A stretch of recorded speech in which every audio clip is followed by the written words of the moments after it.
irrelevant. It doesn't matter whether or not there are any exemptions apply because that's none. That's it. Gone. Bye. Now, there's another cutoff, so 50 and 55 years old. When it comes to 50, you're already entering into a completely different space, which is labor agreement space. No matter how high the points you have, it doesn't matter anymore because 189, 190, 491 is already gone. So you have to go through the labor agreement stream under the employer-sponsored visa. 482, 494, or 186. You probably wonder, Johnny, you've been talking about 186. You can't get 186, which is a permanent residency visa, employer-sponsored, after 45. There are three streams: direct entry stream, transition stream, and labor agreement stream. So when it comes to this point in time, we're talking about labor agreement stream that provides a range of exemptions. The maximum exemption for age that a labor agreement can provide is 55 years old. But for some labor agreement, they actually have additional age cutoff, which is ahead of 55, which is their prerogative.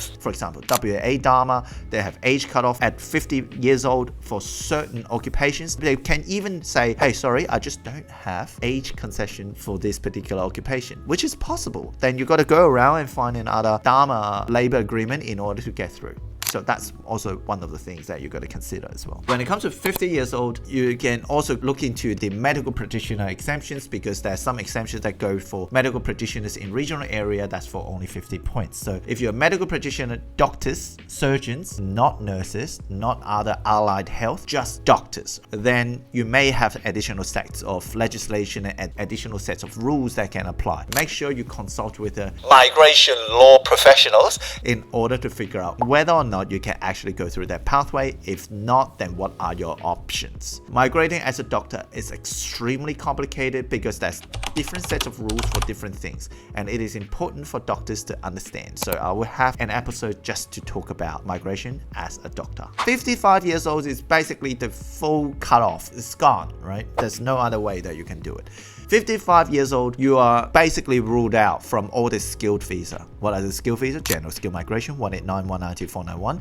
Employer-sponsored visa, 482, 494, and 186. All 6 of these visa subclasses, they're all gone. Irrelevant. It doesn't matter whether or not there are any exemptions apply because that's none. That's it. Gone. Bye. So there's only one option that you can go for, which is a skill visa to some extent, but it's not. It's a specialized skill visa, national innovation visa, which people over 55 years old can still apply. In order to apply, if you're over 55 years old for the National Innovation Visa, you must be able to demonstrate that approving this visa to you and bring you to come to Australia will bring significant benefit to the Australian society and communities over there. There's another layer and other threshold that actually goes up. So please bear in mind of that. So this is exactly why, as migration lawyer, we've been saying, hey, start early, plan early, just go full on at the start, or get proper migration advice up at the start so that you understand what you need to do instead of you imagine, you think, or you ask your mates,